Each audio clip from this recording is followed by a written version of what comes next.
আজকের আলোচ্য বিষয় হচ্ছে ঘাটতি বাজেট বা ডেফিসিট বাজেট।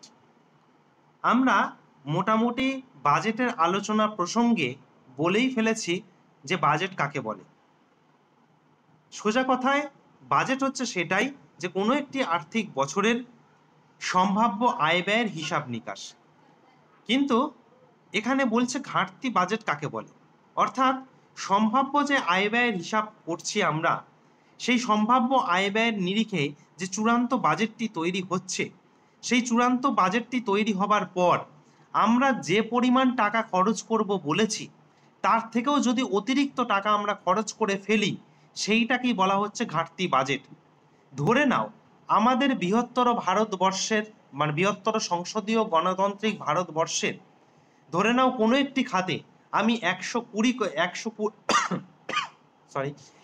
কোটি রাজস্ব আদায়ের ক্ষেত্র হিসাবে আমরা বেছে নিয়েছিলাম। 100 কোটি আয়ের ক্ষেত্র, সেখানে হতে পারে রাজস্ব থেকে, হতে পারে শুল্ক থেকে, হতে পারে বিভিন্ন ডিভিডেন্ড থেকে প্রভৃতি। কিন্তু সেই 100 কোটির জায়গায় আমি সেখান থেকে হয়তো কোনো একটি আর্থিক বছরে সম্পূর্ণভাবে 80 কোটি টাকা আদায় করতে পেরেছি। তার মানে আমি এখানে দেখলাম যে 100 কোটি কথা আমি সম্ভাব্য আয়ের ক্ষেত্রে ধরেছিলাম, কিন্তু আয়ের ক্ষেত্রে 100 কোটি ধরার সত্ত্বেও সেখানে কিন্তু আমি 80 কোটি জোগাড় করতে পেরেছি। তার মানে এখানে কিন্তু আমার ঘাটতি রয়েছে 20, 20 কোটির, 100 বিয়োগ 80 20। এই 20 কোটি টাকা হচ্ছে কোনো একটি রাষ্ট্রের সেই আর্থিক বছরের, চলতি আর্থিক বছরের ঘাটতি বাজেট। এই সংসদীয় ভারতবর্ষ বা বৃহত্তর গণতান্ত্রিক ভারতবর্ষ তথা সকল ক্ষেত্রেই কিন্তু ঘাটতি বাজেট বা ডেফিসিট বাজেটের সংজ্ঞাটা অনেকটাই এই রকম।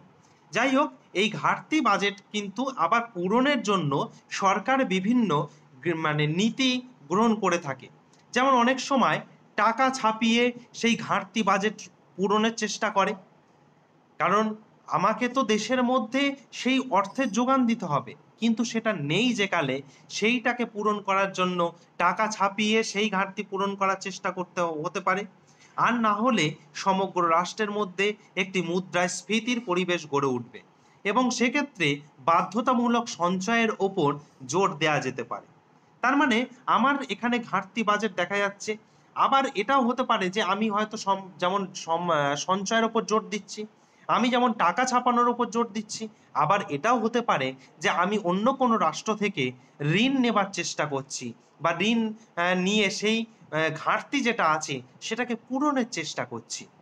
তার মানে এই যে অপূরণীয় ক্ষতিটাকে সেটাকে পূরণ করার যে বিষয়, সেই পূরণ করার বিষয়টাকে বলা হচ্ছে কিন্তু সোজা কথায় ঘাটতি বাজেট। এই ঘাটতি বাজেট শুধুমাত্র যে সরকারি ক্ষেত্রেই লক্ষ্য করা যায় তা নয়, কারণ আমি বাজেটের আলোচনার ক্ষেত্রে আমি পরিষ্কার বলেছিলাম যে বাজেট শুধুমাত্র সরকারি ক্ষেত্রের সঙ্গে সর্বাঙ্গীনভাবে যুক্ত নয়। বাজেট কিন্তু সকল ক্ষেত্রেই, সকল সাংগঠনিক কাঠামো পরিচালনার ক্ষেত্রেই, সেটি ছোট থেকে বৃহৎ সকল কাঠামোর ক্ষেত্রেই কিন্তু একেবারেই যুক্তিযুক্ত। তা সেই জায়গার থেকে সকল ক্ষেত্রেই কিন্তু এই ঘাটতি বাজেট পরিলক্ষিত হওয়ার সম্ভাবনা থাকতেই পারে।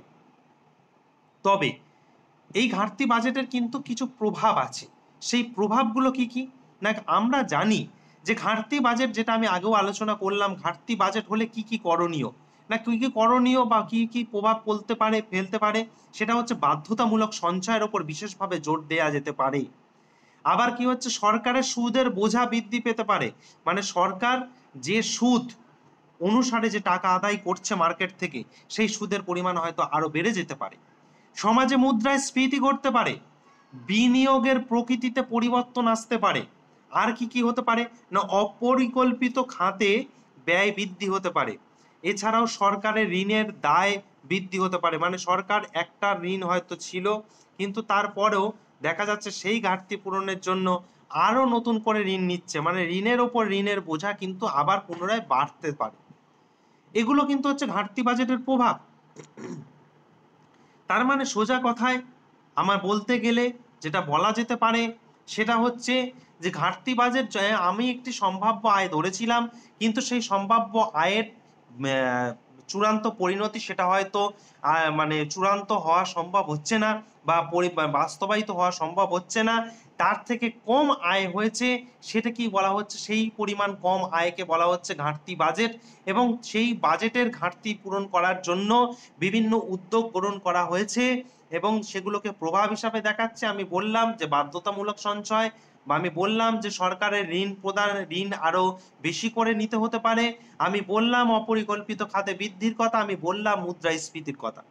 কিন্তু এই ঘাটতি বাজেটের কথা উঠে এলে তার সঙ্গে সঙ্গে উঠে আসে একটি নতুন বিষয়ের কথা, সেটা হচ্ছে আর্থিক ঘাটতি বা ফিসক্যাল ডেফিসিট। এই ফিসক্যাল ডেফিসিট বা আর্থিক ঘাটতি বলতে সোজা করে একটি লাইনে বোঝা যায় যে এটা হচ্ছে বাজেটারি ডেফিসিট থেকে মাইনাস করতে হবে গভর্নমেন্ট মার্কেট বড়োয়িং, মানে সরকারের মার্কেটে কতটা ধার আছে, প্লাস আর কত লাইবিলিটিস আছে। তার মানে সোজা কথায় আর্থিক ঘাটতি ওই রাষ্ট্রের ব্যবস্থাকে কিন্তু যথেষ্ট বিপদে ফেলতে পারে। অর্থাৎ আয় ব্যয়ের মধ্যে এই অসঙ্গতি যত বৃহৎ হবে সেই সরকারের কিন্তু ঋণের বোঝা তো তত বাড়বে, পাশাপাশি অন্য কোনো রাষ্ট্রীয় সংস্থার প্রতি নিজেকে বিলিয়ে দেওয়ার প্রবণতা থাকতে পারে, মানে নিজেকে নুইয়ে দেওয়ার প্রবণতা থাকতে পারে। অর্থাৎ সোজা কথায় আমি একটু আরো সোজা করে যদি বলতে হয় তাহলে অনেকটা এরকম যে ফিসক্যাল ডেফিসিট বা আর্থিক ঘাটতি বলতে বোঝা যায় যে রেভিনিউ রিসিপ্ট, মানে রেভিনিউ থেকে যেটা সংগ্রহ করছি আমরা এবং যেটা ক্যাপিটাল আমরা রিসিভ করছি, এই দুয়ের সমষ্টি থেকে বা এই দুয়ের সমষ্টিকে টোটাল এক্সপেন্ডিচার থেকে বাদ দিতে হবে। যদি আমি এর যে ফলাফলটা পাবো সেইটাই হচ্ছে আমাদের আর্থিক ঘাটতি। আমি একটু বলে রাখি যে বাজেট ডেফিসিট বা বাজেটের ঘাটতি বলতে সর্বাপেক্ষা কিন্তু এটা কিন্তু অনেক বেশি ভয়ঙ্কর। কারণ এই বাজেট যদি ঘাটতি একবার পড়ে থাকে সেই ঘাটতি কিন্তু মানে দেখবে কোনো একটা যদি আমরা ঋণ নিয়ে থাকি সেই ঋণের বোঝা কমাতে অন্য জায়গার থেকে ঋণ করছি, আবার ওই ঋণ করতে গেলে আবার আরো বেশি পরিমাণে ঋণ নিতে হচ্ছে। তার মানে কোথাও না কোথাও একটা ঋণের দায় জড়িয়ে পড়ছি। তার মানে আমি বলতে চাইছি যে বাজেট ডেফিসিট বলতে বোঝানো হচ্ছে সর্বমোট ব্যয়, মানে টোটাল এক্সপেন্ডিচার থেকে টোটাল যে রিসিপ্ট করছি মানে টোটাল আয়টাকে কিন্তু বাদ দিতে হবে। এইটা হচ্ছে কিন্তু আর্থিক ঘাটতি। তার মানে আমার সোজা কথায় ঘাটতি বাজেট আলোচনা করলাম, কিন্তু ঘাটতি বাজেটের সম্পর্কে বলতে গিয়ে একটি ছোট্ট কনসেপ্ট উঠে আসে, সেটা আমাদের অবশ্যই জেনে রাখা উচিত যে আর্থিক ঘাটতি বা ফিসক্যাল ডেফিসিট সেটা কাকে বলছে না। ফিসক্যাল ডেফিসিট দুটো ভাবে আলোচনা করা হচ্ছে, একটা হচ্ছে বাজেটারি ডেফিসিট, যেটা বাজেট করার পরে যেটা আমরা ডেফিসিট হয়েছে সেটার থেকে গভর্নমেন্ট মার্কেটে যত ধার রেখেছে এবং লাইবিলিটি আছে তার সমষ্টিকে বাদ দিতে হবে। অন্যভাবে আমি ফিসক্যাল ডেফিসিট সম্পর্কে আরো একটু অন্যভাবে বলতে গেলে বলা যেতে পারে যে আমার রেভিনিউ কতটা রিসিপ্ট হবার কথা তার সঙ্গে আমার কত ক্যাপিটাল আছে সেটা যোগফলের সঙ্গে টোটাল এক্সপেন্ডিচারে বাদ দিতে হবে। এটা হচ্ছে মূল বিষয়। এইটাকেই সম্পূর্ণভাবে একটি ঘাটতি বাজেটের আলোচনা সংক্ষেপে তুলে ধরলাম। যদি কারোর কোনো প্রশ্ন থাকে অবশ্যই করা যেতে পারে। ধন্যবাদ, সকলে ভালো থাকবেন।